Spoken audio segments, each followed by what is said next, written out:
Hi. Hello. Hey there.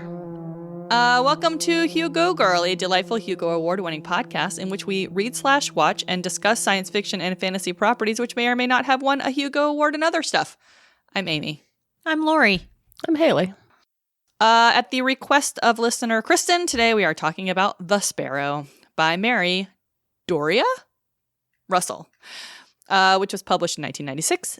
The Sparrow did not win the Hugo, but it did win the Arthur C. Clarke Award, the James Tiptree Jr. Award, the Kurd Lasswitz Award, and the BSFA Award.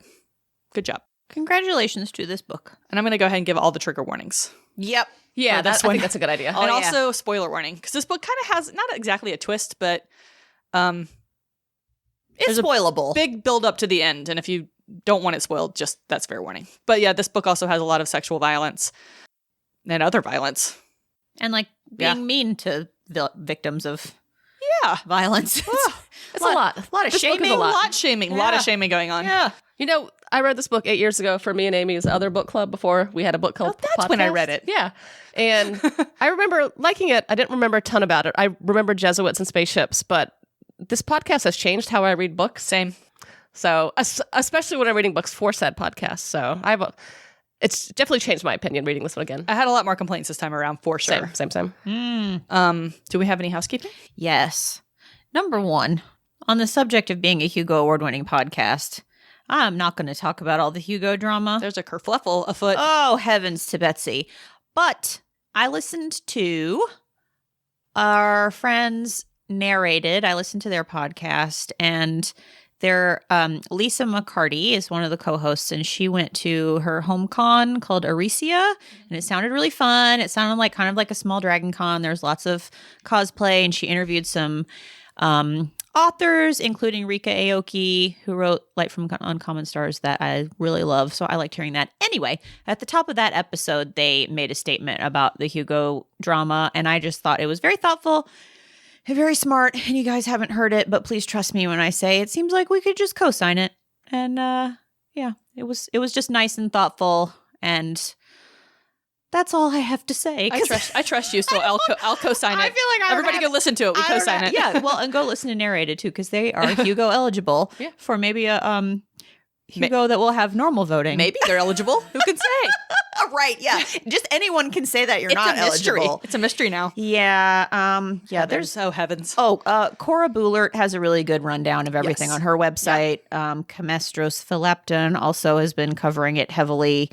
There's stuff on File 770. Scalzi had some good links to some stuff too. Yeah. So there's lots out there that you can read, and I don't think I have. I'm not a value add. So anyway, that's that. Okay. I already probably talked too long about it, but now let's get to the fun housekeeping. So, Raj on Mastodon. Raj sent his synopsis of Moby Dick. Oh, sweet. Yeah. Oh, sweet. I hope this happens all the time now. Raj says, a story of obsession and revenge intercut with extracts from the Encyclopedia Leviathanica. Which I had to really practice that to be able to say it. And then, since we requested summaries from people, our friend Whitney sent us a voice memo of her summary of Lord of Light, not having read it, but having listened to our episode. Amy, did you listen to it yet? This is my first. Oh, Haley, you've heard it. You haven't That's my real-time reaction. Oh my God, how exciting. I had a full house all weekend. Yeah, so. she sent it right when I went on you guys have been week-long super work busy. trip. Yeah. Okay. I just finished up episode 63. This is a book I have never read, but I will attempt to summarize the plot based on your podcast. LOL by Roger Delaz is about a character named Sam. Sam and some other people, through the delights of chemistry, have made themselves into these post-human gods. Okay. And they have decided they will cosplay as the Indian gods and run their society based on karma. And so if you have good karma, you get to join the body swap party and you get better options. And if you have bad karma, you could be stuck as a plain middle-aged woman for the rest of your life. Well, not that. Sam has some enlightenment and decides that this isn't a very good way to run their society and realizes that it's a little unfair. And so he decides to become a Buddhist. I mean, that is so close, but he decides to become the Buddha. Yeah. But otherwise, That's like pretty A+. good, Whit. That's pretty good. Good Not- job, Whitney. Not us getting stuck as middle-aged women. Oh, no. Uh-oh. Oh no, this is my. I propose that we read eventually The Dragons of Temeraire because she's always wanted us to. And she- Oh, yeah, she I would read be- those. and she would be a good guest host. I hard love them, yes. Yeah, I really enjoyed them. And- Today, as a middle-aged woman, a man on the street told me to smile, and I thought I had aged out of that. And you never age out of that. What does your I- face look like? so bewildered that I didn't even say anything. I was Oh. like, what? Me? Who, me? I thought I looked like scary and old enough that they just would walk on by. Oh, hopeless. It's hopeless. You can't tell this crone face to not crone face. I was on my way into a job interview, too. I was on a mission. I was a business lady, sir. You were a very important business lady on a Yeah. business lady mission. Okay, quickly, I have a corrections corner. I said that this was a Hugo finalist, and I was wrong about that, but its sequel was a Hugo finalist. Oh, Yes. okay. And Anne, our guest host, our quiz master, Anne said she sent a correction because she said, I said none of us are award-winning writers. And she texted me later and she said she won a writing contest in third grade. And she was like, I bet you did too. And I did remember that I won the Georgia Young Authors competition in kindergarten. Nice. And I bet Okay. you guys probably won some writing contests too. I win my salary every year for writing. I'm sure there's something somewhere. My kindergarten one I remember because it was in the newspaper, and I didn't smile because I was trying to look serious, and I looked like a small child with major depression. Oh, So I had this one dubious honor. I remember when I was in elementary school, we had to write like a basically it was a baby graphic novel, like come up with Oh. a story and illustrate it. And my teacher thought it was so good that I plagiarized it. I didn't win an award, but she took it to my mother and told her that she thought that I had not made it up. damn. That happened to me with a Spanish paper in college. The no, we're professor just said smart, my sir. Spanish was too good. Too good. We're just smart, sir. In high school, every year I won the history award, which is the person with the highest GPA. Ooh. But my senior year, I also got the AP English award. So Nice. That counts. Oh, good job, everybody. Okay, so correction issued. We are all award-winning writers. That's true. And technically, we write things for this podcast. But We write all the time. I'm a professional movie reviewer. that's true. I'm so glad. So Mannequin is one of my all-time favorite movies. I'm glad you enjoyed it. Oh my God, I loved it. I thought it was so cute. That song, Nothing's Gonna Stop Us Now, is one of my favorite songs. Me and my mom used to watch that movie. It was Andrew good. McCarthy is so cute in that movie. Hollywood. Kim Cattrall is so cute. James Spader is so funny with his hair parted over all the way over by like his ear. So, oh my God. it's I so thought good. it was so good. And they like each other. I like a movie where they don't start out like hating each other. You don't like the enemies to lovers trope that's in so many books these days? It's not my favorite. I like for people to just like each other and be nice. And yeah, it was just altogether cute. Yeah, it's a good movie. There's a sequel with Christy Swanson. Oh yeah, when we rented it, because we rent physical movies, it came with Mannequin 1 and 2, and then we cute. forgot to watch Mannequin Aw. 2. It's not as good, but it's still fun. I love the Buffy with Christy Swanson. I have Me a too. challenge for you. So I'm going skiing for the first time in my entire life this weekend. And so to prepare... This weekend? Yeah. Oh. This weekend, we're going to North Carolina. And my girlfriend has been skiing her entire life. So like she's got so many pairs of skis and it's going to be a thing. Is there real snow up there? It's a half snow, half fake snow. Okay. Yeah. And Ash is like, oh, it's like garbage East They can Coast build snow. the snow. Yeah, no. Yeah. But so we prepared by watching a movie called Ski School from the late 80s. Okay. Okay. I don't know if anybody's seen it. Y'all know that I like every movie. This movie was not good. The misogyny in it, the flagrant, gratuitous breasts was like through the charts. The 80s really liked a breast. Yeah, and like there's gratuitous breasts and like weird science where I'm like, okay, I get it. But there's also other plots. This was all Yeah. just breasts and like sophomore pranks and then like skiing. And there's a so I challenge you to watch it. It is horrible. And then skiing. Yeah. Those skis that you were wearing on Instagram, they look so skinny. Are skis skinny now? Well, so cross-country really skis skinny. are skinny. Oh. So I don't know one single. What I know about skiing can fit into like the back of a matchbook. Like I know nothing, and I so went skiing one time in North Carolina when I was 14. I went careening down the bunny hill, and then I think I might have tried one more time, and then I did après ski the whole time. I have just exactly drank hot that chocolate. story. Yeah. I went when I was 13 Yeah. on a church trip, and my misbegotten attempt to be a person who goes to church. Yeah. And I've just spent the whole day falling down the bunny hill. Yeah. Like I would stand up on the It's just skis, ice. and then I would just fall over, and then I would get up again, and then I would fall over. I got knocked down, and I got up again. You're Rinse, never gonna repeat. keep me down.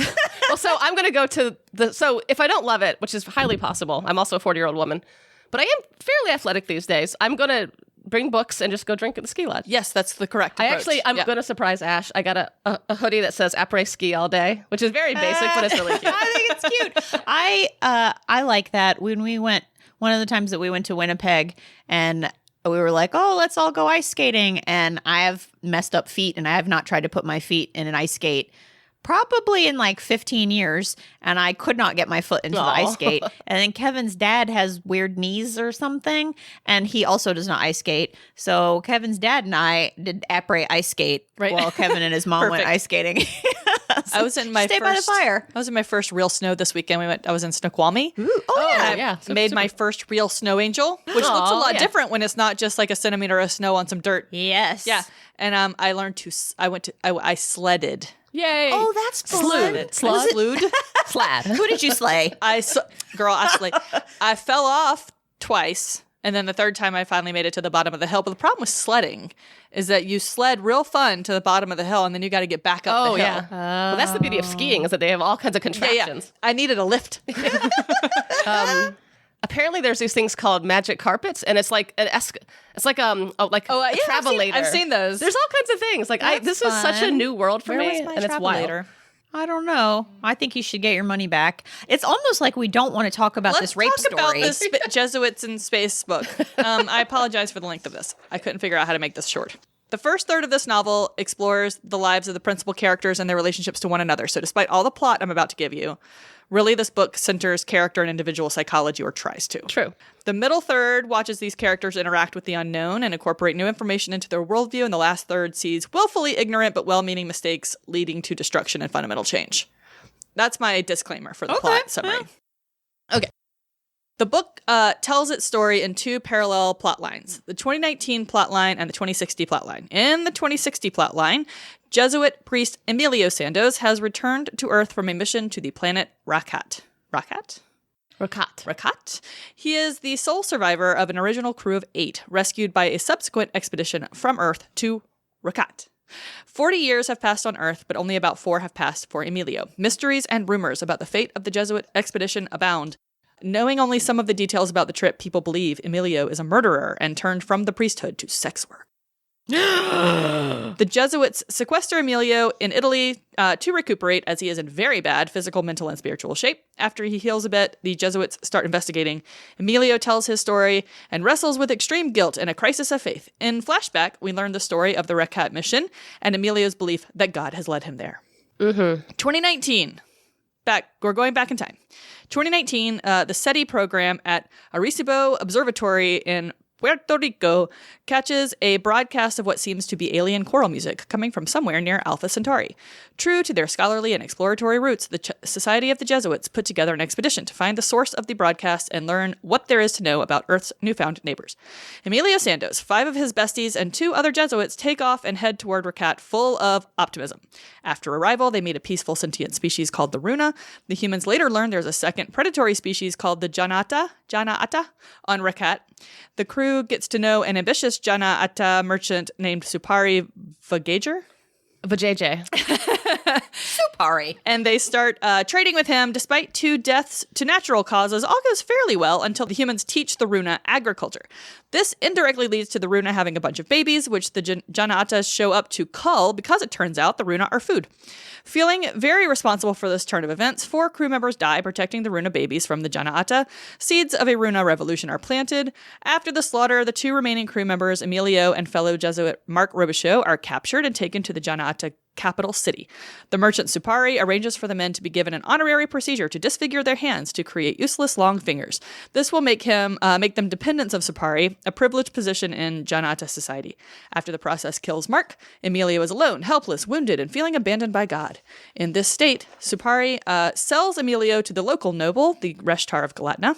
Emilio learns that the Reshtar is the singer that was heard on Earth. Emilio briefly believes that God has not abandoned him, but then Emilio is forced into sexual servitude to the Reshtar and his cronies, and Emilio falls apart. Yep, that's it. And then the Jesuits are very mean to him about it. Yes, so mean to him.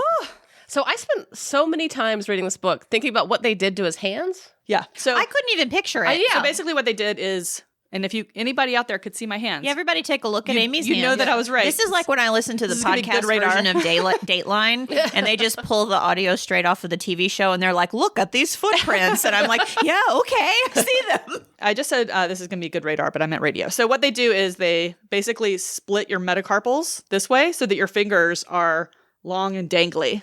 Yeah, I was trying to figure that, but like, how can you add length? So much skin. They didn't add length. Yeah. It just made them look weirdly long. Oh, gotcha. Yeah. So they're just dangly and you can't do anything with them. Why do they look long? Because there's nothing between them. Oh, they like fully cut all this apart. Yeah. So is it just bone?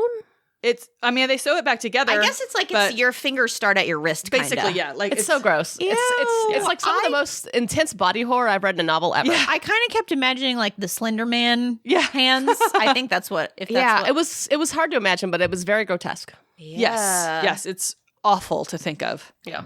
Whew. Goodies from Goodreads. Jesuits in space.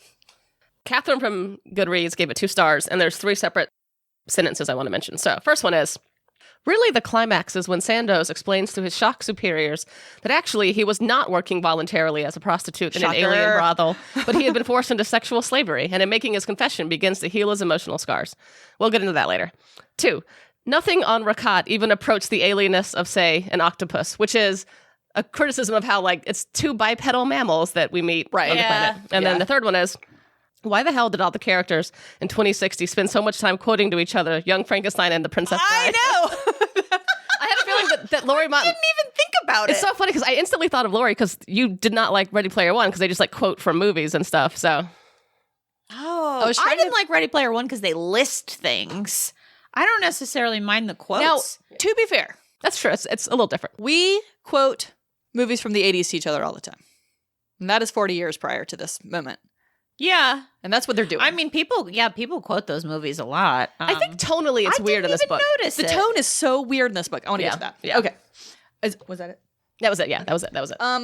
Most of the bad reviews that I saw seemed to be based on basically people didn't like the characters, they didn't like the philosophy. Yeah. Like it's one of those two things. Yeah, and if you don't like those, you're fucked. Yeah. Yeah. So that's a matter of taste. So instead I found a review just for Haley. Yay. Brian on Goodreads says, and don't start me on the fragmented flashback present nonsense. Tell your damn story in chronological order. I agree Thank with that. you. You know, every time this happens in a book now, I ask myself, how is this contributing to a different reading experience? And I don't think it does. And I think sometimes it builds tension, but to me it didn't because I know everybody's dead. yeah, and that something horrible's happening to Yeah, the they man. should not have revealed the death right off the bat. Yeah, you know everybody's dead, and of course it's like, yeah, you want to find out why, but the big, like, you know that everybody's dead. The deaths would have been a much more impactful reveal than the rape. 100%. Yeah, well, yeah, like I read one review that was like Anne and George, 2 characters that everyone loves, I think, that apart from the people that hate them, I guess. Yeah. They get like written off in a paragraph. Yeah. Yeah. It's the deaths are sucks. so fast and like yeah. I have some thoughts about that for later, but yeah, I have conflicting thoughts about it. Yeah. What you got? Okay, I have a review from Joe Walton. Yay, a jab from Joe. A jab from Yeah, a jab from Joe. Or Thank a you, join Kevin. from Joe. We don't know It's yet. a jab. Oh, shit. So I was looking for something from her, and there's a short Tor.com article where she said she was talking about something else. Oh, somebody had asked her why does she reread things, and she said it was very thoughtful and interesting. And she was like, you know, even if I didn't like a book that much, but if I have like moments that she calls flashes where she thinks of it, then she thinks something stuck with me and it's worth rereading. That's so generous. And I think that's totally, that also fits with what we know of her, right? Yeah. Like she's like, this is stuck with me. Let me check it out again. And I love that about her. I She think- seems to have a lot of intellectual curiosity. She does. Although 60 times for sighting. Yeah, I mean, listen, it takes all kinds.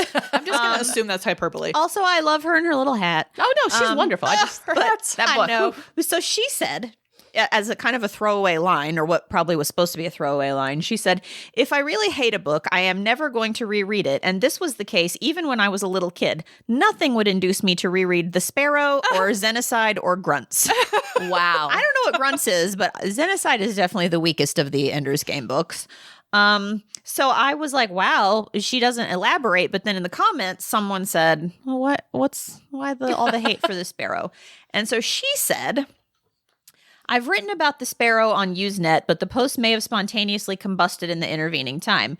My problem with it is that the human characters are nothing like people. They do not act in the kinds of ways that people act or make the kind of assumptions people do. That's what makes it something I wouldn't touch again. I can forgive all sorts of plot and world building stuff, but when people can't write plausible characters, I'm not going to bother." Now, I don't agree with this next thing that she's going to say. She says, "No human being finding a torture victim being raped says, 'Oh, what a slut,' which is essentially what every single person in the ongoing time thread of The Sparrow does." No, and we have plenty of evidence of people doing just that. I absolutely think so, but I do think it's a lot in this book. Also, because these people know this man. Right.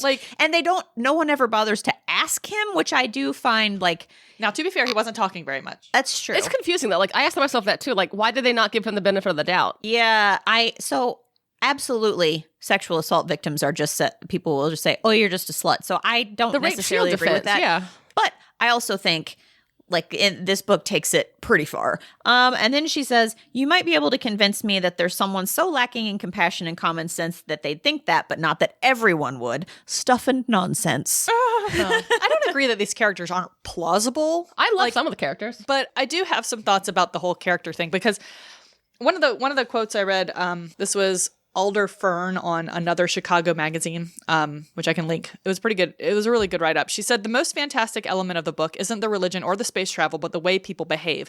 As you might wish they could, but no, they never will. They're not so much two-dimensional as they are half people, all light and no shadow. Throughout the book, they are either roaring with laughter at a stream of banal jokes or are deeply, deeply serious about God and everything." And it's true. They sort of waffle between these two things. It's they're either slapping each other on the back around the fire or around Anne's kitchen table, or making jokes about being kind of flippant about being in this new place. They have no plan about how they're gonna greet any sentient species they might find. They really go into this with not much it's plan. real haphazard. And they just step off the ship. I was like, are you guys okay? I was just very surprised at how quickly they were take a deep breath. Yeah. Well, what's the difference, though? Because there's things that I don't like about this book, but it's not the characters. Because what's the difference between that and I would argue the rise of all these cozy sci-fi books like Legends and Lattes or Becky Chambers books, where people are just let's just have a good time on the spaceship. Maybe nothing, but I mean, I think that in this book where she's trying to be so nuanced,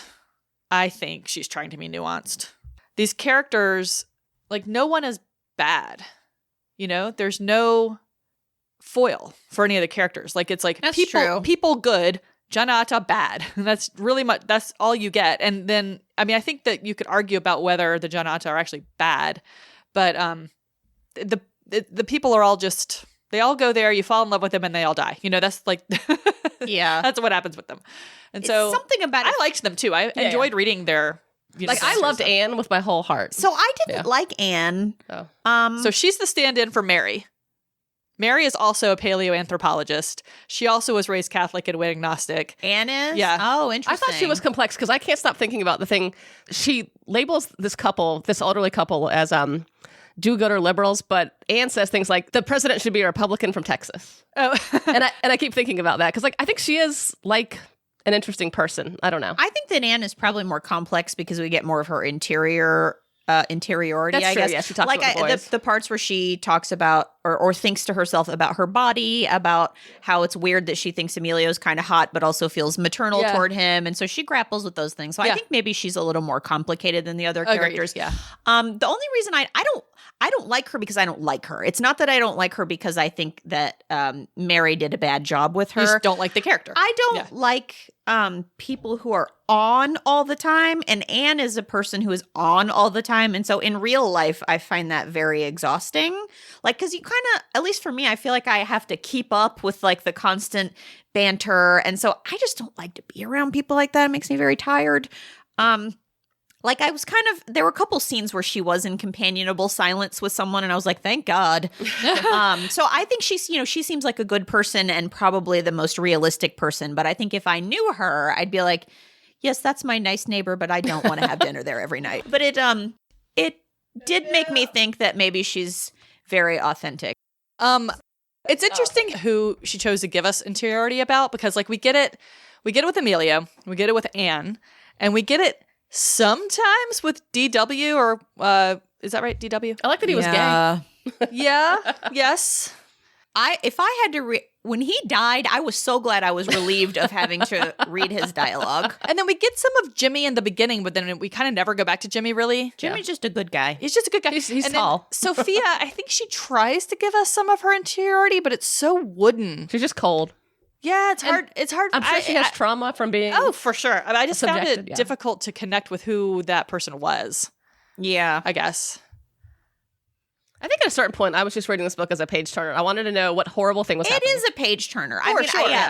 She's a good writer. For all the complaints for I've had sure. so far, I enjoyed reading it, and I could sit down and read 50 to 100 pages in a sitting. Yeah. Some and- of her descriptions were beautiful. Yeah. Like, you know, some and of this it's is a great. more nuanced discussion that we've had about multiple characters in months. Absolutely. So, Great. Yeah, It's like I say, I don't Yeah. like Anne because I think she's an annoying person, and to Yeah. me that makes her feel very real. The Yeah, fact that she could 100%. get on my nerves makes her feel 100%. real. I mean, on that, so another person, there's a defunct podcast called Spectology. Oh yeah, Okay. So Adrian from that Yeah, podcast. I like him. I read his review of this book on Goodreads. His problem with the characters was their motivation. Like the reason he thought they were thin is because he said there's no real reason for the characters to go to Rakat. The mission had no goal. They weren't there to trade. They weren't there to convert anybody. They weren't there as Well, it's Jesuits, diplomats. though, right? Well, my quibble with that is that they said they went to learn. Yeah. Which is a goal, I think. But he describes them as being strangely incurious about their surroundings and incapable of doing much physical science due to a lack of expertise and equipment. that's not wrong. The mission has I disagree with that. I don't know. has no core goal as explicitly uttered by the characters they are implicitly following. They're just there because they think it's cool to go, the ultimate tourist destination. I mean, did they bring any biological scientists? I think that we had the guy who was good at gardening, but I mean, Anne's a doctor. yeah, She's not like a clinical, but not like a test the or a soil lab and the air scientist. Yeah. composition and. I mean, I think you have to realize again, like she's Mary Russell is a trained, what was it? biological Biological anthropology is what her doctorate is in. And I think there's something to be said for traveling.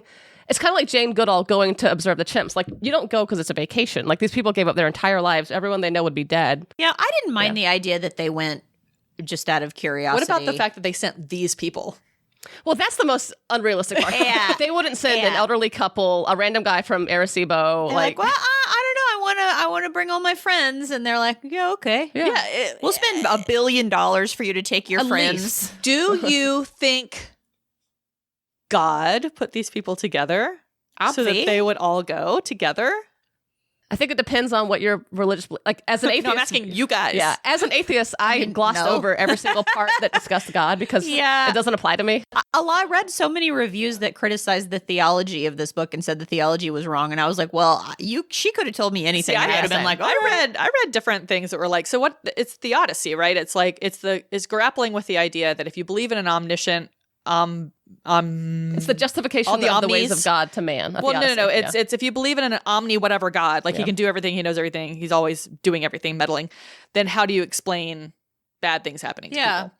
That's theodicy. and that's It's- a common question. Yeah, that's what this something that book I think is. Everybody, whether they believe or not, at some point, most people ask themselves that. I think that's why a lot of people don't believe in a God. Yeah. I mean, like after the Holocaust, especially, people were just like, how could this happen? Yeah, it's So. really hard to reconcile. Well, so and they this is- reconcile it in the book by saying that God withdrew from space, and in that space is creation. Like, Sure, okay. Okay. My beef with Emilio and his crisis of faith, of course, you understand why he has it. But, I mean, Emilio has been through something horrific, but I would like for him to know that he is not the first rape survivor. I thought about this too. And I Yeah. was very curious how he reacted to, if he had ever counseled, and I imagine as a priest, maybe he had ever counseled a rape survivor, You know, Yeah. what would he tell someone who had been in his situation? Because I guarantee you he's met someone who hasn't been used by aliens on another planet, but has probably been abused in the same way that he was. Yeah. So the only difference I would say between Emilio and not all other rape victims, some, is that a lot of his self-view is wrapped up in his celibacy, Mhm. right? So he's not just grappling with being a rape victim. He's grappling with having that taken away from him without his choice, right? Yeah. So it's not just that they use his body, but it's also that they use his body, you know, and he has this vow and he's very, and he talks a lot about it throughout the book, like how his efforts at celibacy are supposed to be bringing him closer to God, right? And Yeah. that if he's no longer celibate, then what does that mean, right? Yeah. So I don't think he necessarily has an issue with other people being sexual assault victims. Well, I don't think Yeah. he has an issue. I just thought it was interesting that he, or maybe I think hypocritical, that that would be what makes him go, why would God let this happen to me? Well, why would God let it happen to anyone else? Like God's let this happen to a whole lot of people, Yeah. including people who've taken vows of celibacy. Why would God let the Runa babies be killed? Like, why is Yeah. he special that now that something really horrific has happened to him, he questions God? Well, because when they got to the planet, he was convinced that God had brought them all there. He finally felt God, right? He talks about how he doesn't hear God's voice and how he's not close to Yeah. God and he just sort of does his thing and it's enough for him and yada, yada, yada. So he gets to the planet and he's finally convinced. Like he feels like he hears the voice of God. He feels like God is there and God meant for him to be here and all this stuff. So I think it's because he goes from this high and then has it all come crashing down around him. He thought he was special. He did. He thought he was special. He Yeah. said specifically that he thinks it's crazy, but God loves him personally, right? Or something like that. Yeah. So I don't know that I read it so much as like, I mean, the other priests do make that point though. It's like, you're not the first person to go Yeah. through this, you know, stop yeah. being so. I thought it was more interesting that the author was like, what's the worst thing that can happen to a person? And it's sexual assault, which like 1 in 3 women experience. Right. Yeah. Yeah. It does seem like that's the twist at the end. Like, Yeah, like all these people die on yeah. another planet. Some of them die in battle with get aliens devoured. trying to prevent babies from being eaten. Yeah. And like the worst thing that can happen is what happened to him. And it's a yeah. horrible, horrible thing that happened. But it is yeah. sort of a puzzling Yeah. comparison. just the rape that brought him down. It was also all that other stuff. Well, and it's losing also everybody yeah, on the yeah. crew. It's also Of course. sexual slavery. I mean, he's like forcibly raped for Absolutely. A year. I mean, Yeah. it is Horrible. It's traumatic. horrifying what Yeah. happened to him. Yeah. But like there is someone probably in my zip code right now that Sure. might be happening Yeah. to. So I just was like not I think it's fine for him to have a crisis of faith for any reason that he has it. Yeah. But I also wanted, like, if I could have, I wouldn't have said this to him because it's not trauma informed. Yeah. But I would like to have said, you know, what have you counseled people who have been through this and why they it's should not your still fault. believe in Like God? I would argue he's still a virgin. Oh, I Yeah. would too. Yeah. Like, and I'm sure that that's very difficult he for didn't someone break to his see. vow. But Yeah, I don't right. think he broke his vow. I also think, and this is our podcast, like if a man had written this book and the climax depended on a woman becoming That's a sexual so I have slave, that in my notes. we It's would have like, thrown it across the room. Yeah. no, So, what yeah. do we? How does it make a difference that this is a man and not a woman? And how does it Yeah. make a difference that it's written by a woman about a man? And how does it make a difference that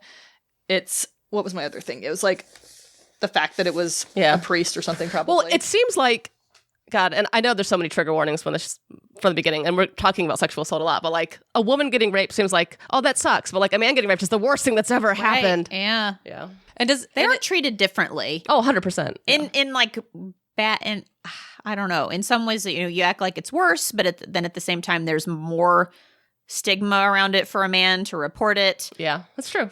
But the perpetrating of it is somehow treated as worse because it's something that I think most women think of as a possible, you know, like this could happen to me, and most men don't. So I think, Yeah, that's true. and not, you know, and it's not to minimize that it does happen to men and boys, but I think you just probably are not walking around in the Target parking lot all day, every day, being like, how do I stay safe? And so it's probably more of a earth shattering And thing. there's an extra. It seems like there's an extra tinge of humiliation to it for men. Yeah. Like yeah. there's something about them. Like not only is this happening to them, but it's emasculating them. Well, and or certainly in the something. way that Emilio is treated, that's true. Yeah. Because there's this they like this dress him up assumption or whatever. And yeah, like, and there's just this assumption that it must have been voluntary, and Yeah. I mean, Yeah. it's just, it's horrible. It's like just they horrible. never ask him if it was voluntary. Yeah, like, so the only thing they go by are the two people who came up later who found him. They say we found him in a brothel. Yeah, we found him in a brothel, and they don't make any other inquiry into this. They just Assume the worst. bundle him into the lander and send him back or whatever. Well, and also, I mean, I know we're like operating within their paradigm, but like, you know, ideally you wouldn't just find someone in a brothel and be like, you're a bad person. Like, sex work. You're the worst. This probably goes without saying for this podcast, but obviously we don't think sex work makes a person a bad person. Yeah, but in 1996, maybe she was like, this is horrible. Also, I was even thinking like before I had considered as a reader, before I had considered whether or not it was voluntary, because I'm like, this is what they're telling me.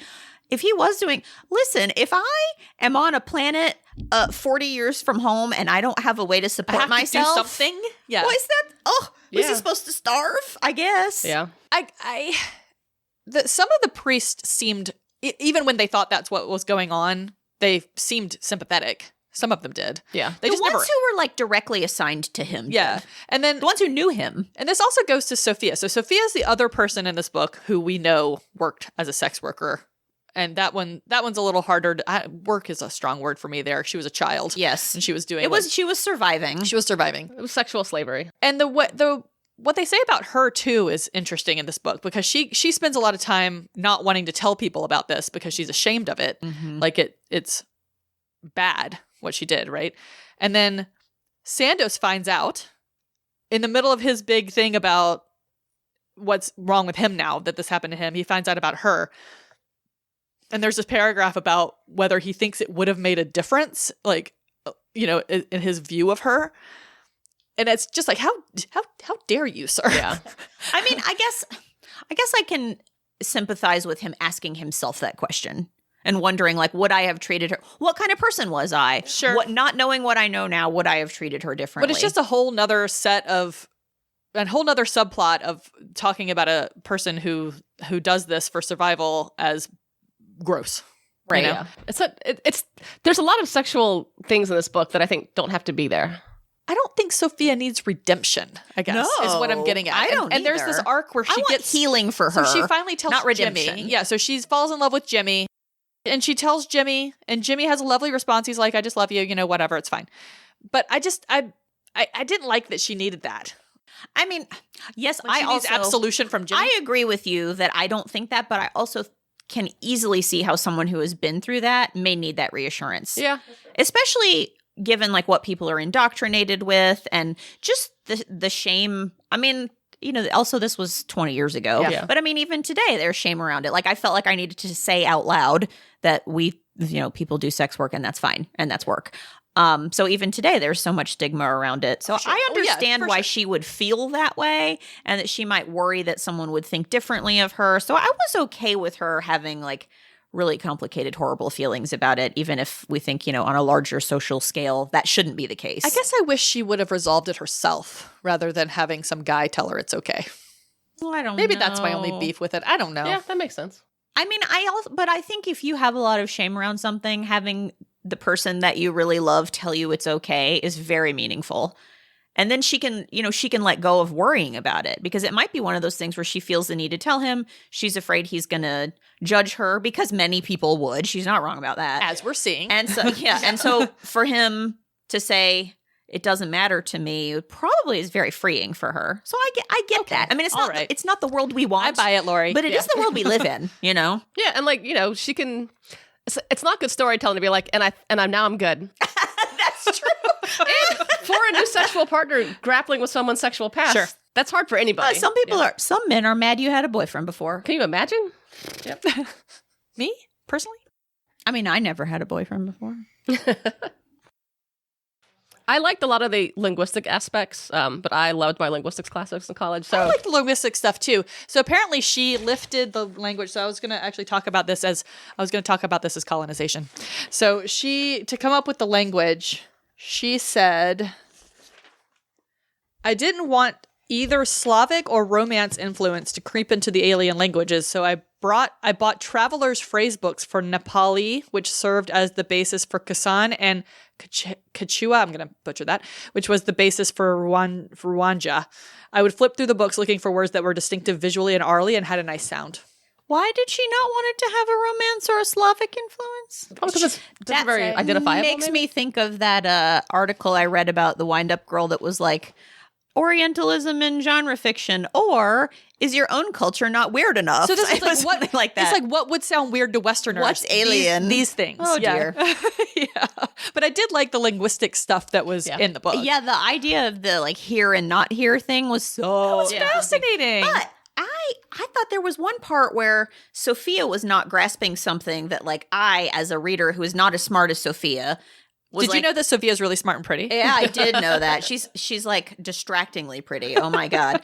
But there was a part where I was like, Sophia, she's not Get there. with the program. She's not there. And then like 2 pages later, Emilio like Socratic methods her to getting there. And I was like, oh, okay. This character's supposed to be really smart. And I got it before she did. So I don't know about Sometimes this. people are smart about one thing and not another. That's true. You're good with language. But she She's did like sit a with project Sandoz manager. and make a linguistics AI program. She speaks a gajillion languages. I loved the conversation they had. Side note, digression. I loved the conversation they had where he was like, I learned this tense with this kind of song.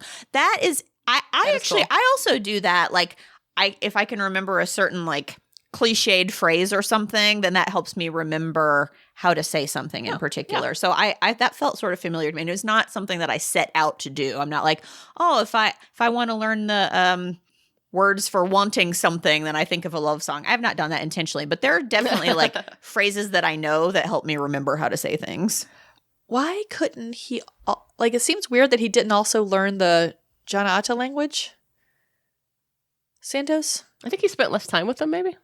Did he not? I It don't seems like he remember. was just entirely less interested in learning that one. I had to return this to the library like 2 weeks ago, so I don't remember It's like it that well. by the time they meet Supari, it's like, except for Anne, it almost seems like all their curiosity is gone. Like they have, Oh, she runs out of steam for sure. it's very weird. It's like Even when they go to the city, I'm just like, what's the city look like? But weren't they kind of sequestered? Like Supari was like, I didn't really understand how Supari was like, other Jana Atta can't see you, but then they go out clubbing. I was confused by that. But they went to like a Ruana bar. Yeah. But if you were at a Ruana bar, like somebody still might come in. Like it was very. The Janata do not hang Well, out that's with the Runa. Y'all mentioned that you like Supari. I hated him because I was like, this is a bad man. I didn't say I liked Supari. Oh, I thought one of you said you liked him. Oh, no, I said we could argue about whether the Reshtar was evil Oh. or whether the Janata were evil. Supari to me just seemed, his motive, I don't know. I can't decide if he's a bad guy or not.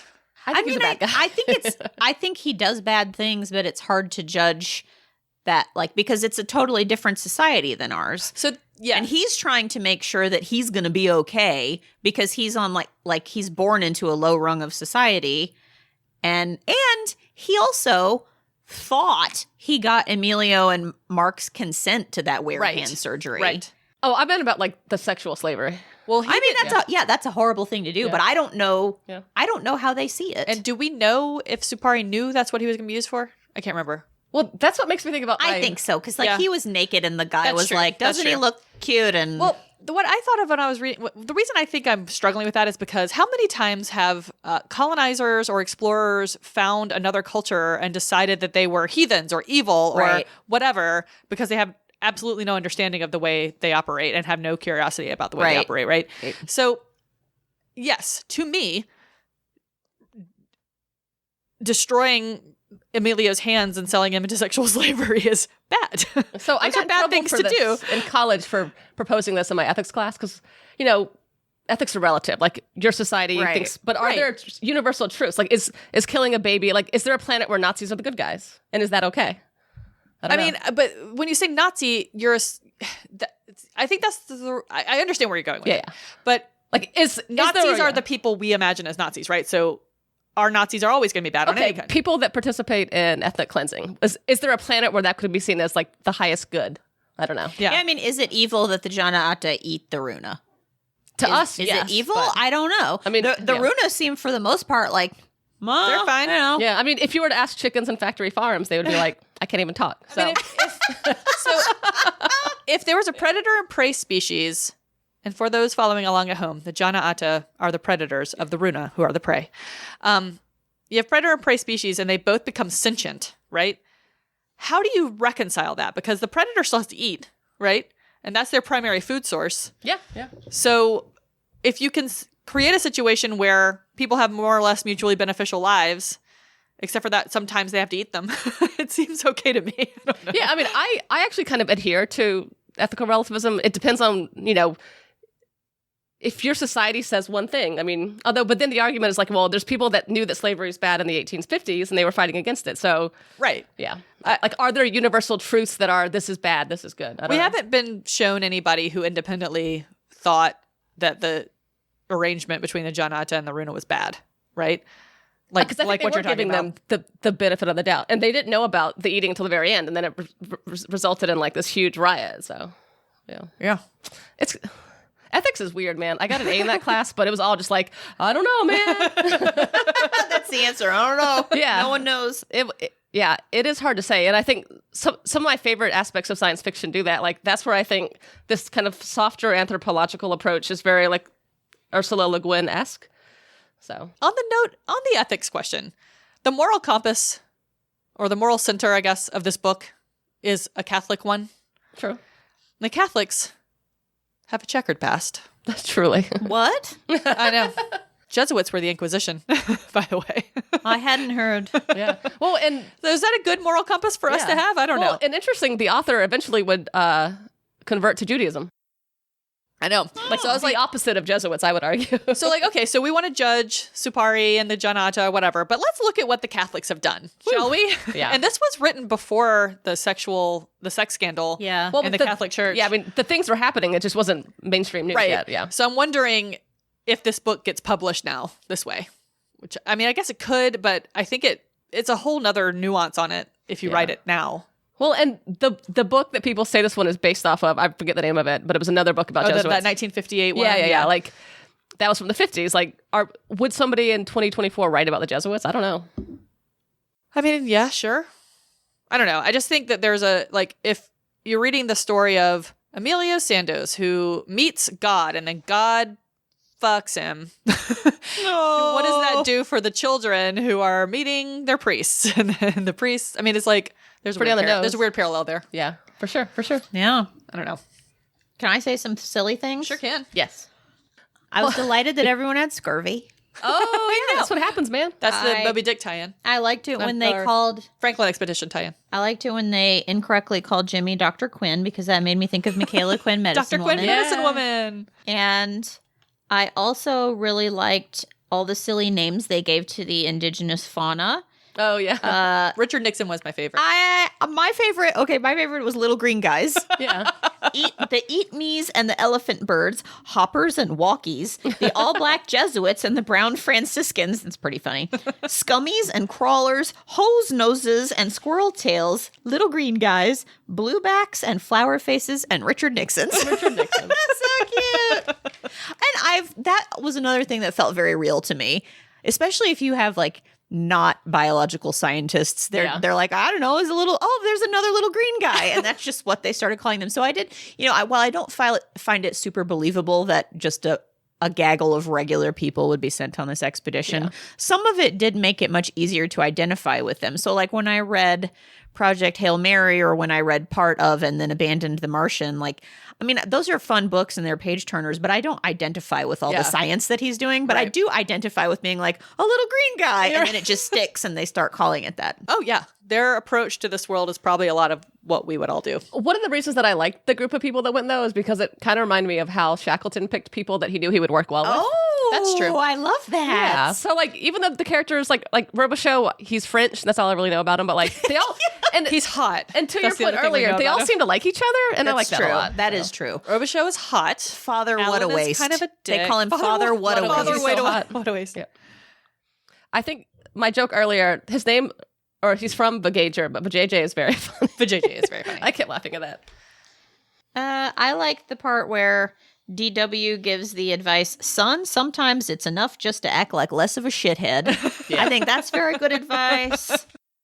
One of the times that I was moved was during the eulogy of the person who died, who I forget who he was at the beginning. Alan.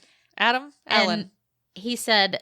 We are, after all, only very clever, tailless primates doing the best we can, but limited. It's true. I try to remind myself of that when someone's bugging me. I just think we're all big, tall babies Trying the best we can. Yeah. I have a Post-it note next to my computer at home that says we're all just small, wet, furry animals.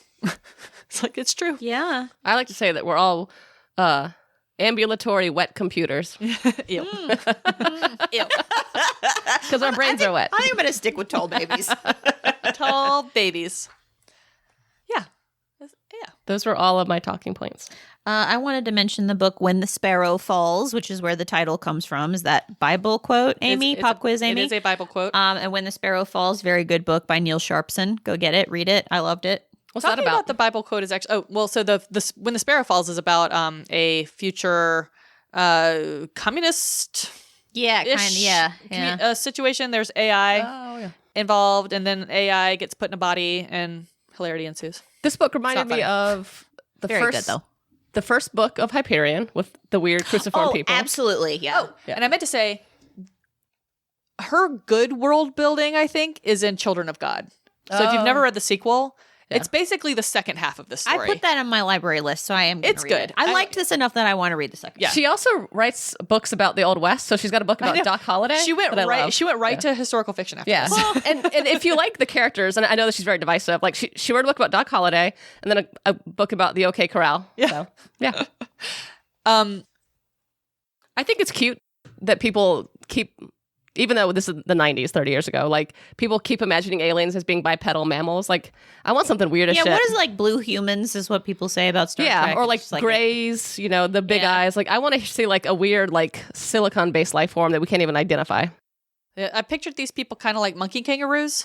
Yes, me too. I pictured them as the Na'vi from Avatar. Oh, yeah. Mm-hmm, Because that's how that's not unlike how they're described. I They're think super you're right. tall. Yeah. So. I had some Which again really is kind of important point I exotified. forgot. Yeah. Feminist faves? Or is there more? I think it's interesting that a book written by a woman does not have a feminist favorite. I had one.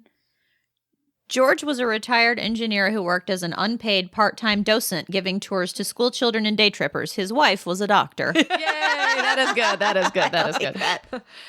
I did like that the stupid gender assumptions they make about the Runa get shown to be stupid gender assumptions. Oh, yeah. At one point. That is good. Jimmy's the mom because he's tall. But That was funny. It is funny that they made those assumptions. Like, they were really just like, well, you guys are just like tall humans on another planet, right? Yep. And Yes. the Runa are like, No. Quiet, miss. I also liked the part when Emilio is he's having his language lessons with Sophia, and he's trying to act all gallant and kind of get a rise out of her because she's always got such a flat affect. And she says, the gentlemanly Hidalgo act is tasteless, which I read as her being like, don't tell me to smile. Oh, yeah. Yeah, Sophia has some good ones. She does. Yeah. I liked Sophia. But also, part of her story was my misogynist moment, too. Did Shelley? DW let her on that asteroid because she's pretty? I have that in my general discussion. I was so but mad he's about gay it. though. Like, why would he do that? Because he thought people would like to look at her. He literally Yeah, says it. it doesn't have anything to do with him being gay. It has to do with people viewing women as objects and decoration. Just It people was generally. wild. I actually think that now that I say that out loud, I think maybe that's successful. That a man who's not sexually attracted to her still reduces her to her appearance. Yeah. Huh. I can believe- Everyone reduces I women missed to that their part. appearance. I mean, he was like, yeah, you're smart and all, but have you seen how you look? well, he's like, I'm just so ding dang ugly. Maybe you can help balance me out a little, lady. Man, the DW dialect. I do like that every now and again he would just not have it when he was being serious. And I did think it was funny that he was like, this is a shtick, like that he sure. to some degree admitted it. But I was like, we have been on another planet for so long. We're you still can doing this? stop. We're Like, still doing yes, this? Yes, I was kind of looking forward to him getting onto that planet and sort of gradually transitioning out of that and not being Well, he did, Lori. on. He When he died. died. He He died. He's another one who's on all the time. He is on all the time. People like that make me tired. Misogynist moments. Are we there? Oh, so DW putting her on the boat because she's pretty was my main one. Yeah. But also, I don't think Sophia would have sacrificed herself and her unborn child in the way that she did. I think that is somehow it's misogynist in my mind to have her do that. Like, it makes her, like, Anne's dead, so she's the last woman alive, so she has to do something really, like, I don't know, caring or nurturing or whatever. Yeah. She didn't even, there's not even any point in the book where she really is shown to like love the Runa all that much. Like she doesn't. That's true. We She don't was- see yeah. her Why did developing she a do closeness that? with them. I don't know. After they got on the planet, all I remember was them getting married. I mean, maybe it's because she was a child orphaned by war. So perhaps she identified to some degree Sure. with those children. I also kept thinking a lot about, so at some point they realized that they're never going to leave the planet. And I can't imagine the despondency that comes with that. And then I started thinking about like how they could combine sexual partners to recreate the human race. And they can't do it without incest.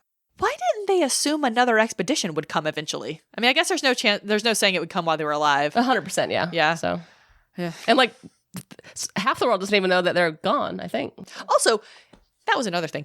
What George isn't going to run around doing loop-de-loops and burn all their fuel. That's I just think not going to I happen. think that was going to be my soap stuff. That like, Yeah. oops, we ran out of gas. I guess we're on this planet forever. Yeah, that's true. Sirs. I don't know anything about space travel. Well, Lord that's knows. not true because I've read a lot of Lady Astronaut, and I know that they don't have these margins of error like this. No. Like there's backup on backup on backup. There's checks and checks and checks. But maybe that's what happens when you take a bunch of space lay people and say, go on a space expedition. When the priests planned the space expedition. Oh my goodness. Massages, moments, ladies. I couldn't find one. So Mine is actually from a blurb at the beginning of the book, and I have to admit something embarrassing. So I did not realize I was reading a blurb. You know, a lot of books will have like a quote at the beginning of a chapter or whatever. So at the yes, beginning of the ebook, it said, praise for in tiny letters, and in then giant script it said The Sparrow by Mary Russell. And so I didn't see praise Here's the for. beginning of the book. I thought it was the beginning of the book. Oh, no. So It's like the sub-librarian gave you some... I feel so stupid. So I thought I was reading a quote from a fictional Milwaukee Journal Sentinel. I think Kevin is laughing at me. That was like, a lot of books have things like that. Yeah. For example, Lady Astronaut, little news snippets at the beginning of each chapter.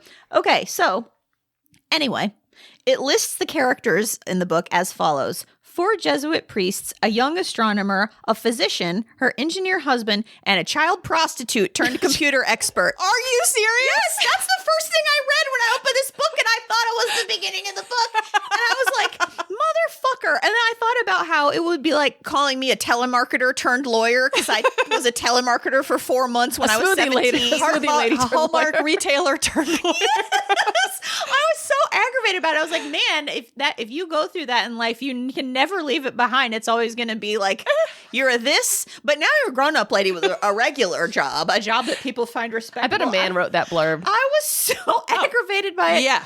The Milwaukee Journal Sentinel wrote it. I don't know. But anyway, I thought it was the beginning of the book. Well, I felt and- really stupid. Another great example of how much society is changing for the better, even though lots of things are going downhill. So what used to be called child pornography is now called child sexual abuse materials, because Yes. it shows like kids don't have Oh, a say yeah. in this stuff. Pornography implies consent. Yeah, or like you're making I a movie. never thought about that. Yeah, I so appreciate that. CSAM is what we say in the industry of like protecting children. Oh. So. CSAM? So now I want to say that apparently they discovered that the choral music they were hearing Uh-huh. was the poetry by this guy, and then when Emilio found out his rapist and friends were writing poetry about raping him, and then he was like, the songs we heard weren't hymns, they were pornography. Right. So now I'll say they were Emilio exploitation. What did you Materials. say? Abuse material.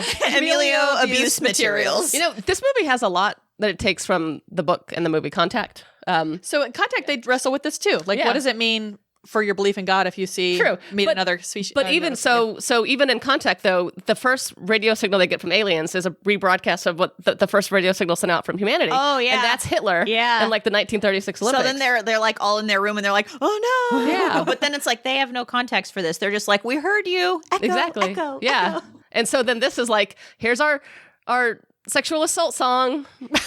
And we're like, beautiful. We have to go there.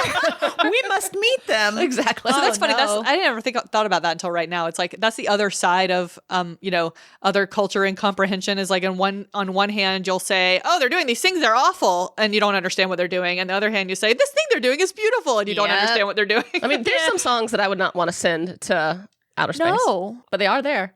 I mean, this is further proof why humans should not go to space. I love us, but we're awful.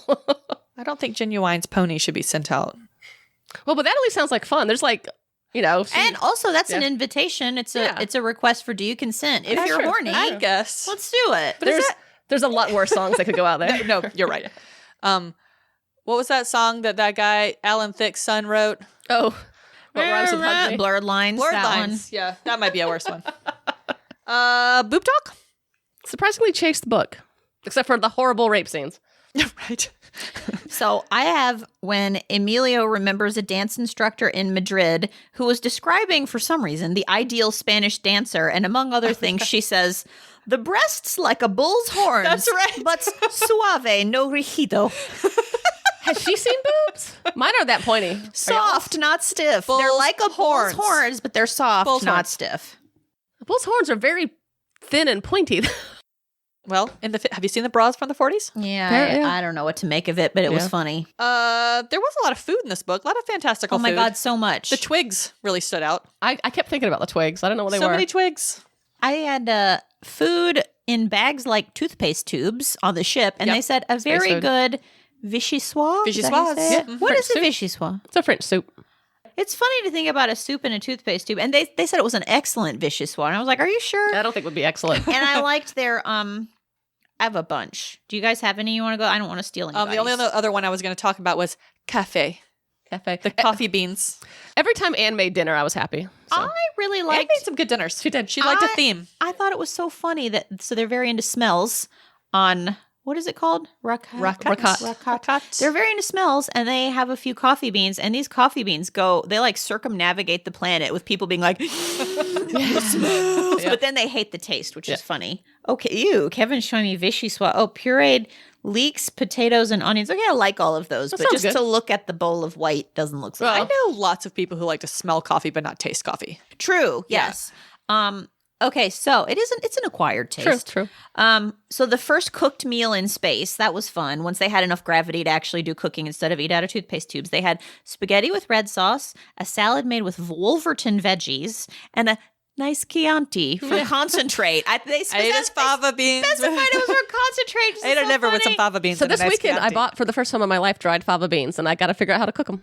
with a liver Yeah, you got to. and a nice Chianti. And then there were kebab-like sticks of roasted vegetables being sold from vendors in the city on Rakat. I love that there's street food across the galaxy. I love that too.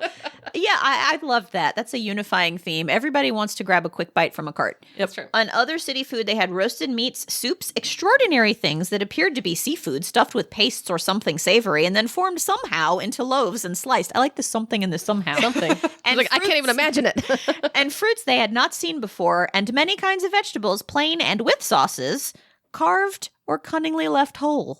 I'm sorry. Carved cunningly or left whole. I also liked how they experimented with the foods. They're like, well, you try it. If you get diarrhea, no one's else going to eat it. Oh my God, that was so funny. They just tested to see if it would kill them by eating it. I mean, that's how humans probably did it the first time. I mean, yeah, but we should know better. We should know that you can eat any mushroom once, Yep. and let's not do that again. like they didn't have some sort of little test kit. I feel like they drop a should little have had bit on a thing in their hand, Like, does and it they have put a this sliver, chemical- and it goes, Yeah. safe, not safe. I mean, come on. anything. I mean, she's just like, what, like a ER doctor? They were on 2019 technology though, so I don't That's know if true. we actually have that. Oh, that was what I was going to say. So, Kristen, who requested this this read, sent me her notes from when she reread the book. Oh, And there's a couple that I felt were gems. She points out, as far as like predicting the future, because this was written in 1992, she was predicting 2018 or 2019. Note screen equals iPad. Yep. They talk about a lot about their note screen. She talks about the nets, which I'm assuming is the internet. She points out they act like they don't have photography. Like, why aren't they taking pictures? good or question. video of this planet?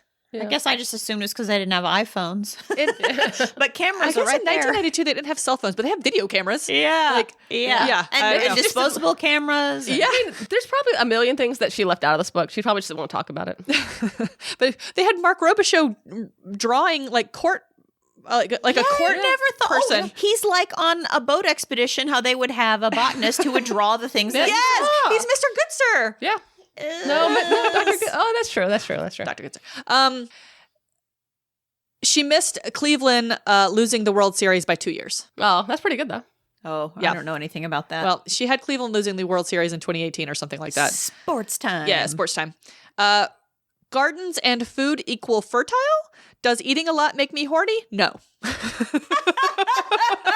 no, but it makes you healthier and Yeah. able to produce more. Yeah. Yeah. It was still kind of fun. It was a few funny weeks. Especially because it's like, man, I ate all this lettuce and I got fat. Like I gain weight from eating like chips and drinking beer. I don't have to hunt and gather now that I have all these cucumbers. Better Yeah. pump out some babies. In conclusion, why is the author obsessed with Emilio's hair?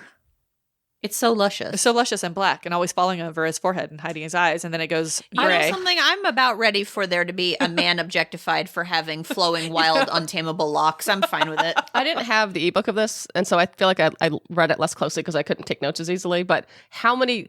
They say he's celibate every 6 pages. Every 6 pages. Yeah. Yeah. Like I get it. He's a priest, but like, can we stop? And he's a hot priest. Yeah. Another father, what a waste. Soap stuff. I think so. I didn't have one, but then when you mentioned the running out of gas, I think that's a soap stuff. Like, oh no, Now we're stuck like, here. we didn't plan for something very basic. Now we're stuck here. We all die. Yeah, that's kind of soapy. Yeah, I'm struggling to think of anything else, but like the whole was a lot thing is kind of soapy. There's a lot of coincidences. Okay, so I think they're running out of fuel, but I mean the whole thing is kind of soapy. That's pretty soapy. And there's also like shifting romantic attractions. Yeah. At one point, Anne is like, "Do I like Jimmy as a son or a boyfriend? I don't know." Which is further proof that every female author mentions incest at least once. True. Yeah, Emilio. You mean Emilio? No, Jimmy. No, it's Jimmy there's too? one She point talks about Jimmy on that like way. page 200. I She's don't like, remember that. I remember her thinking about Yeah. Emilio. She does likes it with both of them. Yeah. Oh, and She's like, oh, I've been married for 50 What are years. these feelings I'm having? I don't well, know. I guess it is confusing because if he's hot, he's hot. He's not her son, but also like she knows he thinks of her as an auntie. He's younger than her. It's got to be confusing, and I'm not. But I think if the gender roles were reversed, I'd be like gross. So Yeah. to be fair, maybe it's gross. I think don't on know. that same page, she's like, me and George have done it every way that you can do it. But Jimmy, woo, he's tall. I did appreciate He is so tall. the zero gravity sex. Oh, and that everyone knew that they were and they doing handed him it. duct tape so he could. That was pretty funny. That was funny. Did you like the book, guys? Yeah, I did. I liked it more 8 years ago. This time I struggled with it. I think same. I still like it though. I mean, I think it's an objectively a decent book. She's a good writer. It's an interesting story. I liked the writing, and I liked that it had characters that were characters. Yeah. She knows how to write a book. I mean, the last time I read this, I immediately went out and bought Children of God and read Oh, that wow. too. Yeah, I immediately put that on my library hold, so I'm looking forward to reading it. It's good. I think it was good. I think that one's in some ways that one's better than this one. You could not pay me to read another book of this.